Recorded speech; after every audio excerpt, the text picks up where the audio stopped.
Introduction to WCF Services. Windows Communication Foundation, or WCF, provides a unified framework for rapidly building service-oriented applications that makes it easy to build and consume secure, reliable, and transacted web services. The following list defines some of the common parts of WCF. Service Contract.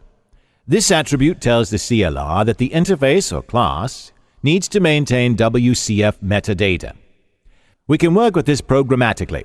We'll be working with this in our next lesson, and the CLR handles all the behind-the-scenes stuff for us. Operation Contract. This attribute specifies which methods are available via WCF. Only methods explicitly marked will be available. Endpoint. The endpoint contains all the required information on the address, bindings, and contract that the client needs to communicate with the service. Address. This is where the endpoint is expressed as a URI. Binding. How to communicate with the service. SOAP and HTTP GET are possible binding types. Service host. The service host is used to expose a WCF service to a client application. Messages. WCF communicates by exchanging messages. Now, when designing applications in a service-oriented or distributed environment, we should look to WCF for our platform.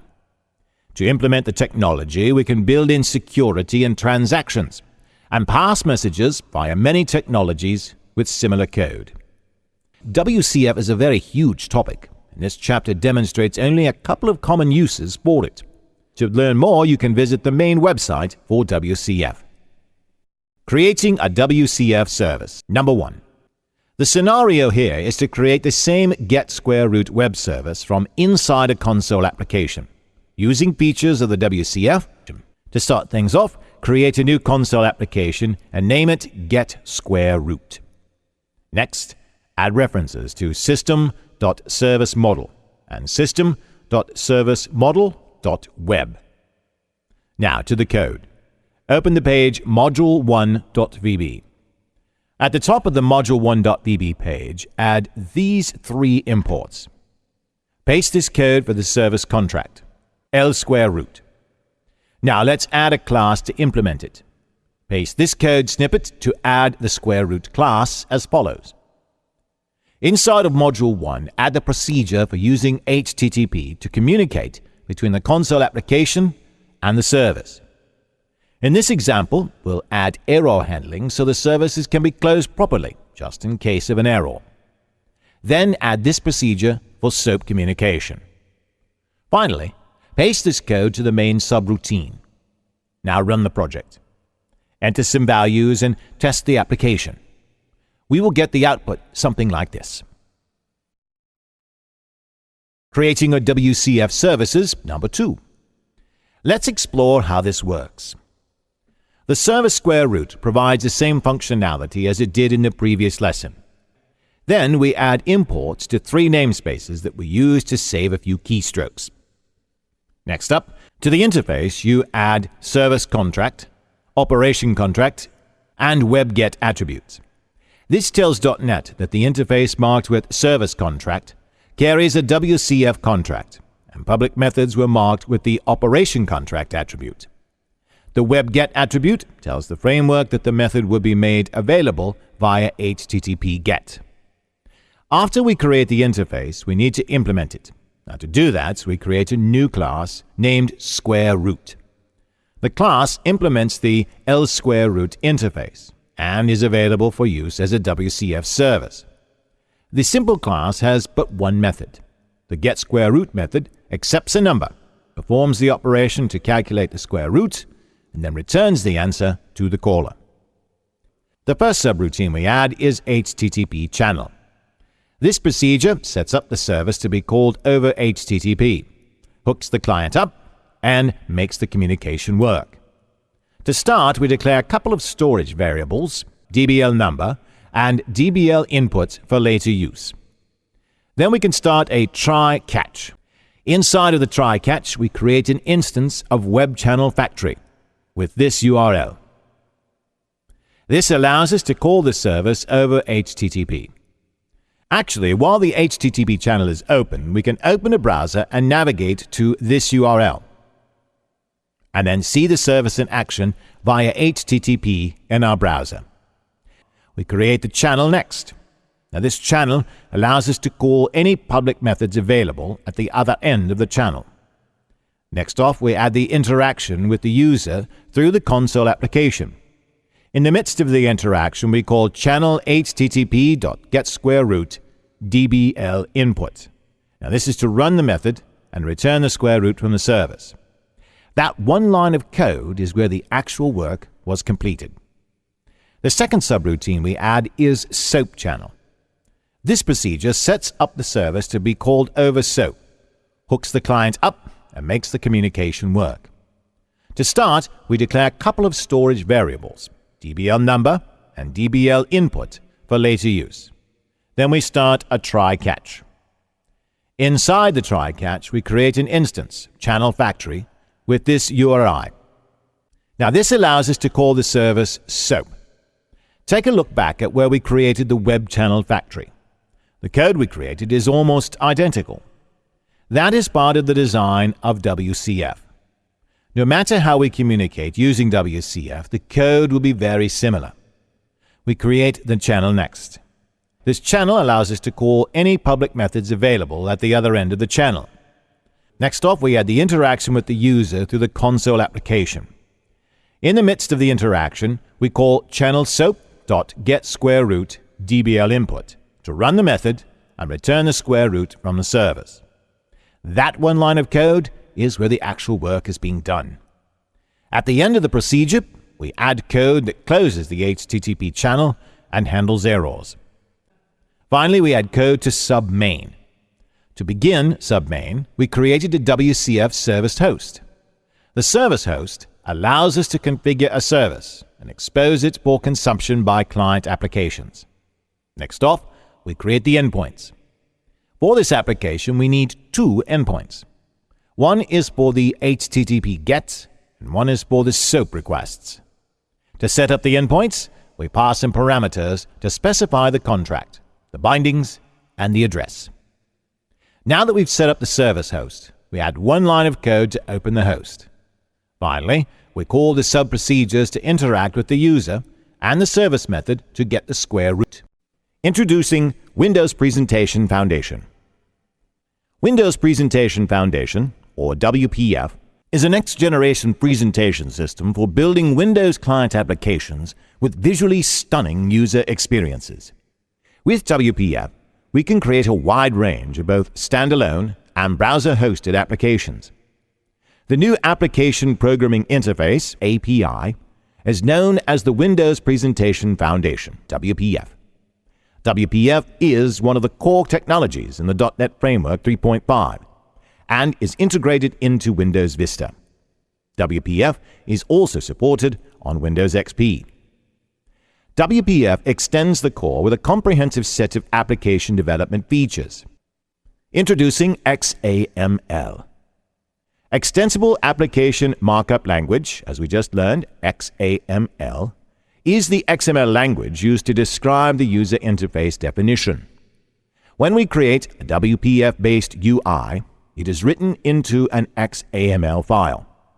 We can create and edit XAML with a simple text editor, such as Notepad if we wish, or use a more sophisticated tool such as XML Notepad 2007. Now, when working with Visual Studio 2008, we have the option to write the code behind our UIs, creating functionality along with our user interface.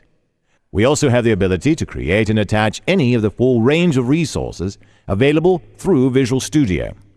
Documents created with XAML having the file extension .xaml. When projects containing XAML files are compiled, the XAML is converted into Binary Application Markup Language, or BAML, before being included in the assembly. This is done to improve application performance, because compiled BAML will process much faster than raw XAML. Introducing the WPF Controls. This section introduces some of the core controls and lists some of the fundamental differences between them and their traditional Windows counterparts. To create a new WPF project, choose File in the drop-down and select New Project. In the New Project dialog box, choose WPF Application. Keep the default name and click OK. The default designer opens to window1.xaml. One of the first things we will notice when opening up Visual Studio 2008 to a WPF page is that the page has a magnification control in the top left corner, and resizing the page automatically resizes any controls on the page as well. If we examine the toolbox on the left side of Visual Studio, we can see many familiar items from the standard toolbox there. However, as we'll see, some of them exhibit different behavior. Note that all the WPF controls differ from their WinForms cousins in the wide range of style and formatting properties that are available to them. Table shown here gives a brief overview of the roles of some of the new controls and some changes in the existing ones. This is not an exhaustive list of controls, but it does have some key ones. Simple Hello World WPF application. In this lesson, we'll be setting up a basic WPF application and using the controls by creating a simple Hello World application. Open Visual Studio 2008 and complete the following steps. Choose File in the drop-down list, and then select New Project.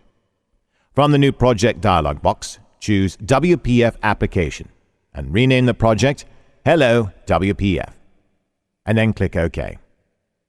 The designer takes us to window1.xaml in split mode, design, and source code. If we need more space, we can collapse the bottom pane and tab between the two views. Drag a button control and a label control into our form. Move the controls around on the form to see how the positioning and resize properties work. The grid tags in XAML view should now contain these XAML codes, without the line breaks and with the variations in the height and margin properties. In design mode, double-click the button control to enter code behind. Now doing that opens up to window1.xaml.vb with a button 1 click event code skeleton. Paste this code in the button 1 click event. Now press F5 to run the application. Here is the result after running the application in the designer window, where button 1 has been clicked. Simple drawing program. Here in this lesson, we're going to create a simple drawing program in WPF with a few controls and very little code. Now begin by opening Visual Studio 2008 and choosing File in the drop-down. Then select New Project. From the New Project dialog box, choose WPF Application and rename the project WPF Draw. And then click OK. Doing that opens up our window.xaml in split mode. From the standard toolbox, drag and drop a stack panel control onto the Window 1 form on the design surface and set the margin property of the stack panel in the Properties box to 00025. This margin property will extend the stack panel to the top, left, and right borders of the form. Keep the default name for the control, Stack Panel 1. Set the vertical alignment property of Stack Panel 1 to top. From the standard toolbox, drop a combo box control into Stack Panel 1 control. In the Properties window for the combo box control, set the horizontal alignment property to left. Keep the default name of Combo Box 1. The combo box should be located at the top left corner of Window 1. In the XAML window, adjust the entry for Combo Box 1 to read as shown here. Keep any of the illustrated line breaks on a single line. Now this will create the pen color items in the combo box. From the standard toolbox, drag and drop a button control into Window 1 in the space under the stack panel. Keep the default name of Button 1. In the Properties window for Button 1, set the height property to 25. The vertical alignment property to bottom, the horizontal alignment to left, and the content property to clear screen. Now then, the final XAML markup for Button 1 should be similar to the following snippet shown here. The next step is to add the code behind for the application, and continue with these following steps. Directly under the class window declaration, paste this line of code to declare an instance of the ink canvas control. Select the Window 1 loaded code skeleton. For that, choose Class Name, and then select Window Events and Method Name, and then click on Loaded. Add the following line of code to the window loaded skeleton. This will add the ink canvas control to the stack panel control in Window 1 when the window loads. In the Button 1 click event handler, paste this code snippet. This will enable the user to erase any drawings that he or she have created.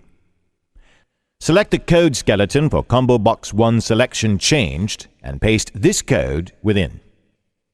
This code will set the pen color of the ink canvas control depending on the selected color in the combo box.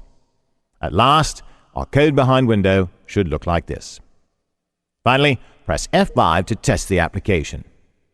Work around the drawing board by changing the pen color and create your own portrait.